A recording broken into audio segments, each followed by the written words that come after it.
Drama, posturing, negotiations, and then an eventual U-turn. But the question that we're asking today is what is next for Pakistan? Pakistan Cricket Board or even Mohsin Naqvi? And to answer that question is with me Shomik Chakravarti, Ashok Nambudiri, and Vaibhav Tripathi.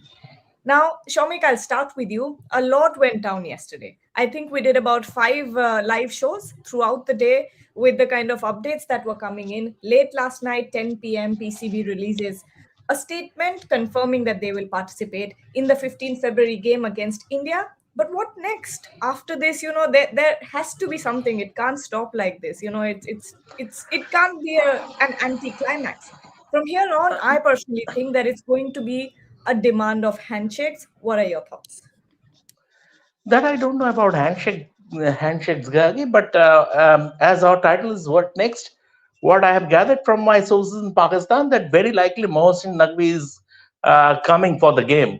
He is very likely he'll be there in Colombo, and as you said off camera, there is no trophy to steal for from this game at least. So that is a dampener. That is a dampener from Pakistan's point of view. But um, see, the fact of the matter is that even what I have got, even in Pakistan, some people are laughing that what was the need of that kind of a posturing when you cannot you you were always going to play this game. Make no mistake. Pakistan were always going to play this game, and what in between from ICC replacing Bangladesh is Scotland and Pakistan last night. Pakistan eventually confirming that they are not boycotting the game. What we saw is political posturing, political gesturing, a bit of buffoonery, invoking the field marshal, everything. Sometimes Prime Minister even went AWOL. Then Prime Minister suddenly came back and said, I had a word with President Dissanayaka, Sri Lankan President Dissanayaka, and based on that and on the request, all. But scratch beneath the surface, the whole thing has made Pakistan, the Pakistan hierarchy. I will not say the Pakistan cricketers. Cricketers are cricketers. They go out there in the middle and they perform. But the Pakistan cricket hierarchy, the whole thing has made them a laughing stock because you are always going to play. So what is the need for posturing? And now they are trying to convince people that this is also what I am told. This is that look, we have won because we have stood by Bangladesh and we have ensured that Bangladesh are not suffering any penalty, number one, and Bangladesh is likely to be given a hosting right of the Under 19 World Cup. So that is our victory. So this is their face saving formula. But I mean, people are smart. Everyone is smart. From ISIS's point of view, it's good that if the game wouldn't have happened, ICC were staring at a loss to the tune of around $180 million, including sponsorship rights, broadcasters, gate money, everything, and that Pakistan would have been asked to compensate that, and you can understand what eventually tilted the balance. So that's it basically. But going back to your question, the immediate answer is Mohsin Naqvi is all set to come for the game. That's All next right, for Pakistan. that is an interesting development here. And I think Mohsin Naqvi, as you also rightly said off the camera, that he makes sure to not miss any India-Pakistan games. He's always present there. Ashok, you know, Shomik brings up a very valid point here that when it comes to Pakistan, they can look back on this entire thing and say that we did all of this to support Bangladesh. We did all of this to make sure that they did not get any sanctions. And from the kind of signaling and the usage of brotherhood, brotherly nation, flourishing brotherhood, all these words, phrases that we've seen signal that it's a sort of partnership, allyship that is building between these two countries. And Pakistan, at the end of the day, will look back and say, we've helped Bangladesh. Gargi, let me first tell you a little bit of a story. As I was coming back from somewhere, I'd gone out in the morning today. The taxi driver actually looked at me and said, "Janab, itne U-turn to Dubai traffic mein bhi nahi hoti hai." So, that's what the common man speak today is all about. And I've been laughing all through the morning hearing that. Um, Incidentally, he is from Pakistan, so you can well imagine what the common man on the street is thinking about this whole drama. We've been intensely debating it, but at the end of the day, like Shamik said, they are turning out to be a laughing stock. Coming to your question on brotherhood, look, there are two parts to it. On a serious note, in such negotiation situations, when you've taken a stance, I've always maintained that at these levels, you need to have enough elbow room to maneuver. You must think ahead and figure out your plans in terms of, if A happens, then I will do B, and if A doesn't happen, I will do C. I think both Bangladesh and Pakistan did not do that, did not think ahead enough. Having said that, in these situations, it's important to give something material as a face saving gesture. And to that extent, a lot of what we are finally seeing as a final settlement may actually be a face saving gesture. So let's not discount that. That's one part of it, which is typical of such situations. Two, what brotherhood are we talking about? I mean, brotherhood, first of all, is about people who bring in, first of all, it's at a similar scale. Two, it's about, towards what? What exactly is this brotherhood for? Are both countries going to develop the cricketing ecosystems in each other's countries, in each other's markets? Is there going to be an exchange of talent? Is there going to be more bilateral series between Pakistan and Bangladesh as a result of this? So, what exactly is this brotherhood for? I do not get that at all. Both have got a great legacy, rich legacy of playing cricket. They've got a great legacy of fans who follow cricket, which is a great thing, and which is why ICC stepped in to mediate and sort out this issue. But honestly, I think this is a bit of a misnomer, because Pakistan took this stance early on that they're going to be the elder brother in this situation, trying to save the younger brother out of distress. But at the end of the day, the younger brother turns out and says, "Go play." So I do not agree with this concept of brotherhood, because brotherhood has to be towards a purpose, towards an intent. I do not see what intent that is serving. It's optics. Vaibhav, I'll bring your attention to the statement that BCB released yesterday requesting Pakistan to play the game. And I want you to, focus on the last paragraph here. Following last sentence, I request Pakistan to play the ICC T20 World Cup on 15th February against India for the benefit of the entire cricket ecosystem.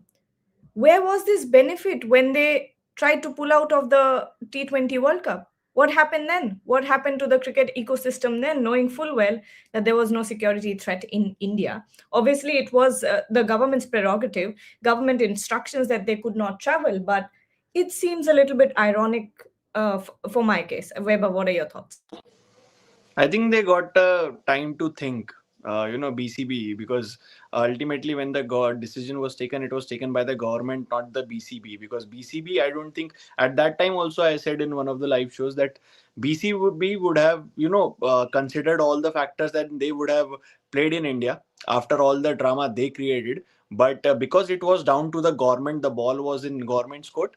That's why they couldn't do anything, and that is why, because they know that they are a full member nation, and there are a lot of associate nations like Emirates Cricket Board also appeal to Pakistan, to reconsider their stance. So there are a lot of all nations are involved. It's not just full member or associate nations. Everybody is involved. Everybody is under the ICC umbrella. So everybody knows that if this game doesn't happen, it will be a loss situation for everybody involved, not just one or two nations, but most of the cricketing bodies. And that is the reason, BCB also made the request. And that's ironical, because all these days Pakistan, it was PCB, Pakistan government fighting for BCB. We will not play India just because we stand in solidarity with Bangladesh and BCB. But then it was eventually the last call came from the BCB as well. First, Sri Lanka cricket made the request, or they reminded that we have helped you out in your tough times. Now it is your time to pay us back.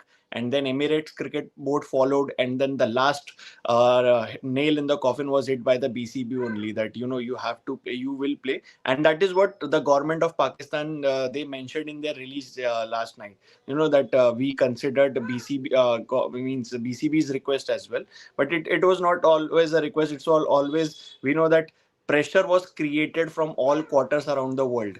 Pakistan, through back channels, they try to involve other boards, try to get support from the other cricketing boards. That didn't happen, and eventually they were isolated, they were cornered, and it was about time that they will come to this decision. All they needed was some pace savers, like what they will show their public, what exactly they will tell their public, that how, why we came to this decision. So that they have got enough letters, first from the SLC, then from the Emirates Cricket Board, and finally from the BCB. So they said, just because of these nations we are going to play, nothing else. So BCB, because they had the time, and again, it was not down to them. They ignited the fire, and then it went beyond their control. It went to the government's court, and that's why. Otherwise, I think BCB would have, if it was on BCB, I think Bangladesh would have participated in the tournament, not Scotland. But just because things got beyond their control, it was the government that was involved. That is why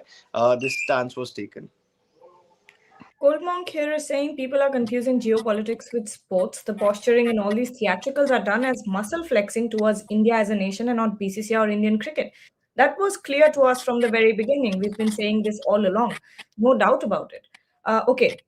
Shomik, you can take this question. By waiving of penalties as per the norms of ICC Code of Conduct against BCB for boycotting to play in India, has ICC not accepted Bangladesh as a victim?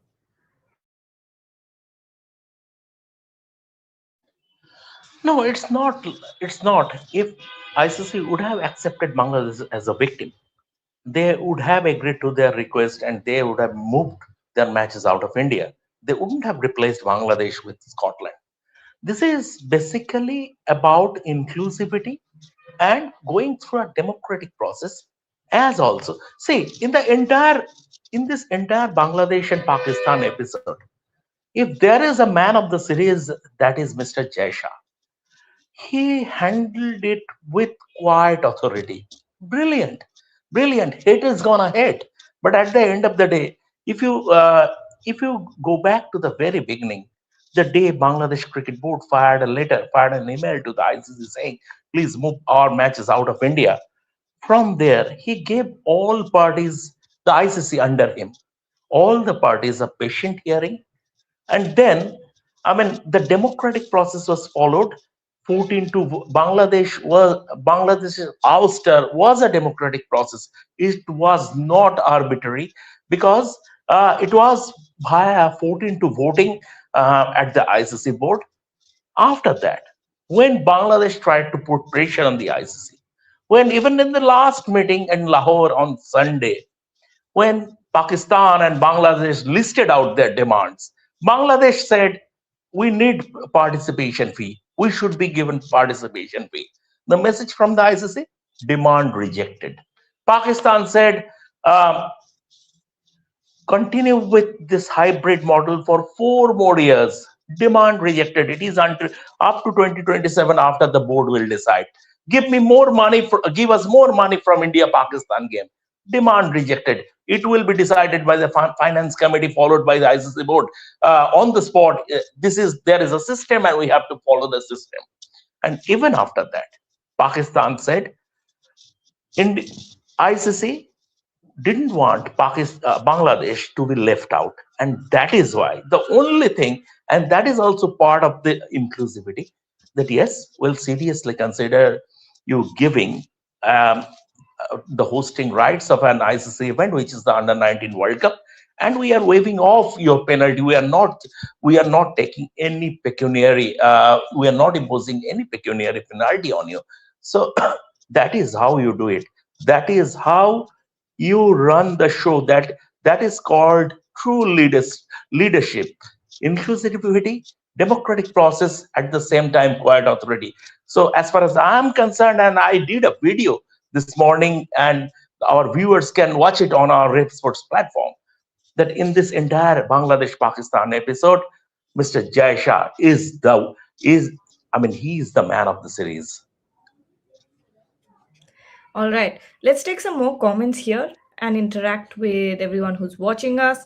Okay, Cold Monk, I just took your comment, so I'll take someone else's. Hope ICC has taken in written from PCB that these childish acts won't be tolerated in the future. Ashok, do you think this opens up a possibility of a change in the ICC code of conduct? Maybe the rights that are signed or the conditions that are approved of ahead of a tournament will change, and these things will be made clear that going ahead, once you sign this form that you are participating in the tournament, you can't go ahead and do everything that happened this time around. So I want to talk about two aspects to that. One, directly answering your question, I'm sure the ICC would be looking at it, and all stakeholders would be looking at it. Such activities always open up precedents, and therefore, if we have always stated that ICC has been proactive, being proactive means that you look at this and take the necessary steps, contractual or otherwise, to ensure that a repeat of such things don't happen. So the short answer is yes. But from a Pakistan perspective, I think, if you were to look at this and look at the way forward, and Fitmonk is talking about, has the ICC taken in writing from PCB that these childish acts won't happen? Look at it from a PCB perspective. What should they do? If I were to do a little bit of soul searching, I would say one, PCB needs to accept that there is loss of leverage. They have called wolf and they have got egg on their face, and therefore they need to now put their head down and bat. And that's very, very critical.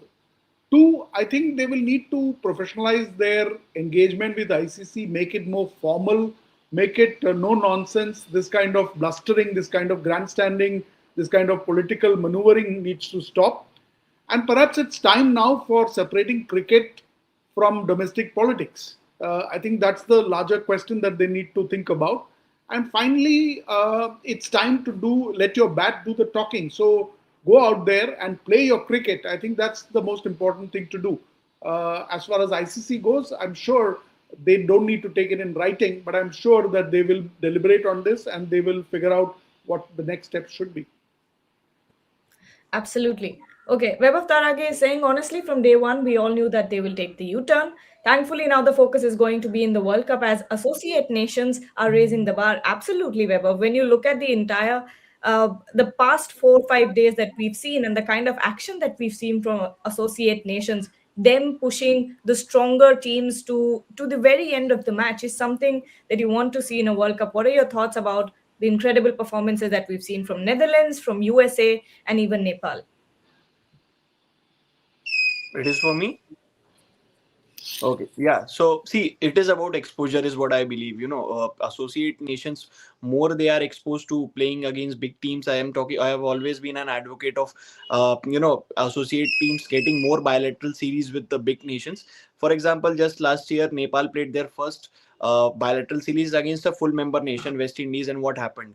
They came out on top. 2-1 was the score line. So, this is what happens. When you get more, game time with the big teams, with the big dogs, that's how you grow yourself, that's how you grow as an individual. This is a perfect platform, and I'm glad that the tournament has been expanded to 20 teams now. And even in the under 19 World Cup, we saw that Tanzania, a very what you can say, not a very popular country when it comes to cricket, but they made it to the under 19 level, and that was a big win for them because they were playing their first ICC event. So I think it's a big opportunity for the many for a lot of players. For example, Deependra Singh Airy on the other day showed his all-round credentials. He's a gun fielder. I always put him in the bracket of Glenn Phillips, Ravindra Jadeja, that bracket. So if he can perform up to his potential in this World Cup, there is an outside chance that he might get opportunities to play in the franchise leagues like the IPL. Sandeep Lamichhane from Nepal has already played in the IPL. There are many players. Ryan ten Dashkate from Netherlands, who's currently the assistant coach of the Indian team. So there are many examples. You get exposure when you play in the big events, but it should not be subjected to only big events, not only the multinational events events, that in ACC events we are getting to see Oman, UAE. I think like India plays Zimbabwe regularly, more associate nations should be playing big teams like West Indies, India, and other nations. I know it's tough, but one body that can do is BCCI. I'm not expecting a lot from Cricket Australia, because yesterday, as I pointed out, it has been a long time since the last time they hosted some nation like Bangladesh or Afghanistan for that matter. So I think more exposure the associate nations they get, especially when it comes to bilateral cricket, more beneficiary their players will be. Shomik, let's focus on in the Indian team today a little bit, because they start their practice session ahead of their second fixture against Namibia at 6 p.m. to 8 p.m. to 9 p.m. Sorry, they practice today at the Arun Jaitley Stadium. I will be there on the ground covering and giving you all the details, of course. But at the same time, looking at India's start of the T20 World Cup, what do you think are the areas where India will want to focus on today? Do you think it's adaptability with the bat, or they'll go through with their routine practice sessions? Gargi, they will go through their routine practice sessions because I'm happy that the United States stretched them in the first game. India are always going to win that game, but United States stretching India in that first game, because irrespective of your form in bilateral series, tournament cricket is completely different. Tournament cricket, you go with a different mindset. It is not like playing a bilateral series. So from that point of view, in the first game, now that the that the team is stretched, what are the areas they need to keep an eye on? They will do that. If it would have been a walk in the park, and except Pakistan, India would be playing three associate nations. So when you go to the next phase, when you go to the knockouts, before that super eights and knockouts, then there could be certain areas that might come back to hurt you. So getting stretched in those games should augur well for India, and I don't see there is a change. Only change. I mean, I don't know whether you will go to the practice and you will get to know about the you will get an update about Bumrah, because Bumrah missed the first game due to illness.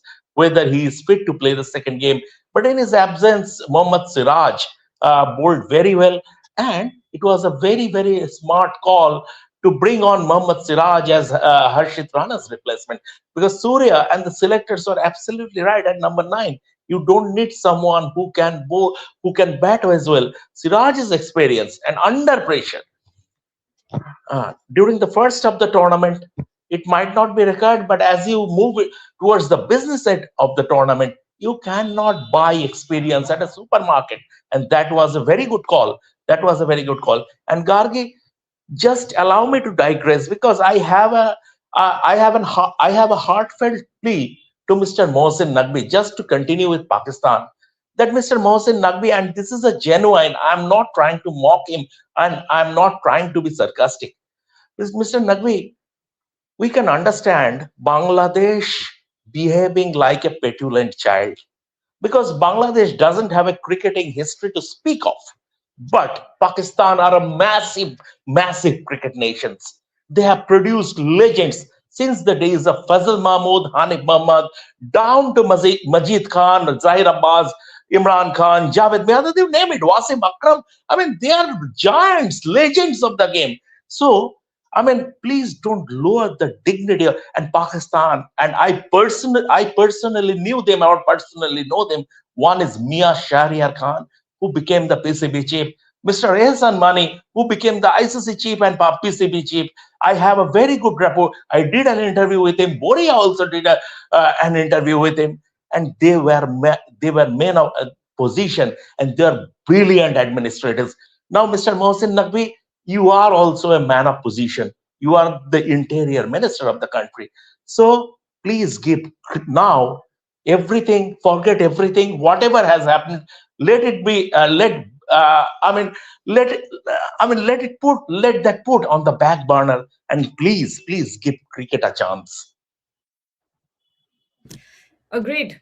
Ashok, when it comes to coming back to India versus Namibia next, Jasprit Bumrah, do you think the management will be sort of keen on resting Bumrah for one other game after his illness?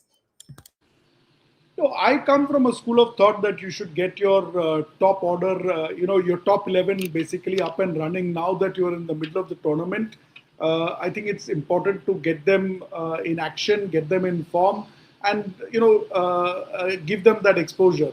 I think they would definitely have played Bumrah except for that fever that he had. So, given a chance, they should get him so that you don't spend too much of time outside in the dugout. It's important to be out there in the middle. That is what I would say. All right, and final question on the show. There are a lot of questions here. Freaking Awesome is saying we need Bumrah for Pakistan game. Better we continue with Siraj against Namibia. Mostly India-Pakistan encounters are one-sided. As it will be played in Premadasa this time, we can expect a close game.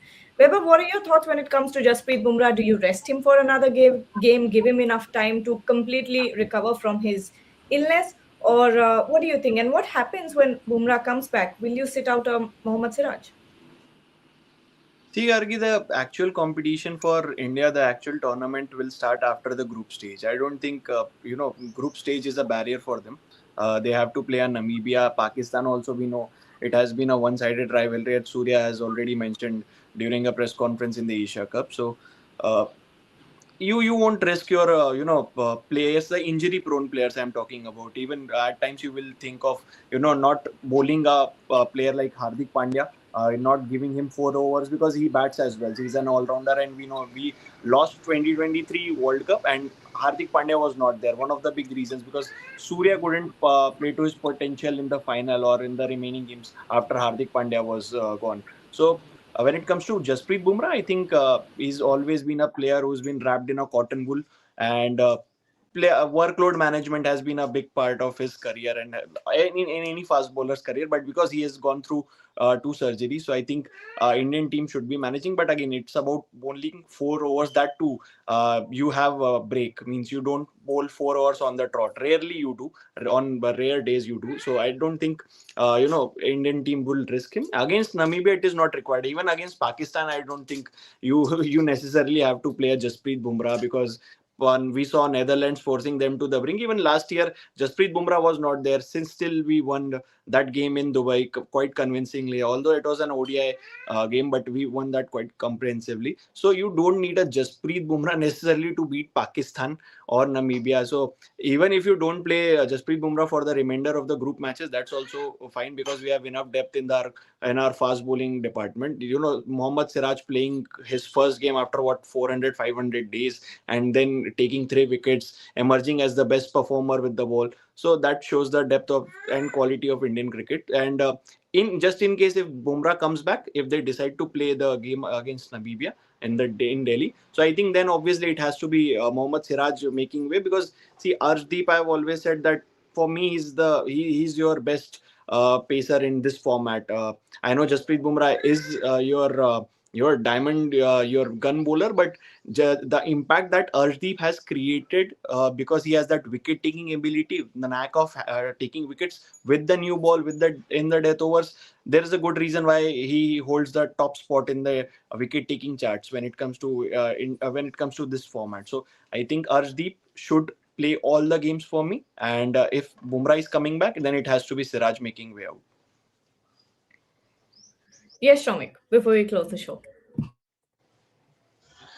Uh, Gargi, just one thing about the India-Pakistan game, that I have been to the Premadasa Stadium to for the game against Ireland versus Sri Lanka, and the match will be played at Premadasa. And also yesterday I was at SSC for Oman versus Zimbabwe game. I don't think India. I know it is no longer a rivalry. India-Pakistan game is no longer a rivalry because it is heavily lopsided in favor of India of late. But India, despite that, India cannot err on the side of caution as far as the 15th February game is concerned, because here the pitch is offering something to the bowlers. In that game, Sri Lanka versus Zimbabwe, Sri Lanka versus Ireland game, also the bowlers had something. Yesterday, SSC, the ball moved initially, so it is not going to be a 250 plus game, and Pakistan have a good decent bowling attack. Pakistan they have a decent bowling attack, and it is not like that. The conditions here might suit Pakistan's style of batting. That circumspect, they prefer to be circumspect and then build momentum. That might India have a better team, obviously. India have better players. It's there is a I mean there is a difference in class, but all said and done, given the conditions that are um, uh, at Premadasa, India will have to be a little cautious. They cannot take things for granted, and they cannot err on the side of caution. Absolutely. I mean, World Cups are never comfortable. They'll be tested, but of course, the real contests start after the group stage, and we will have to see how India takes on the much stronger sides in the tournament. Now, thank you so much, Shomik, Ashok, and Vaibhav. We'll be back with more at 5 o'clock. Boria Mujumdar will be live and answer your questions. After that, I'll be covering the press conference and the practice session here in Delhi, where the Indian team will practice from 6 p.m. to 9 p.m. Till then, stay tuned to Rev Sports and don't forget to like, share, and subscribe to the channel.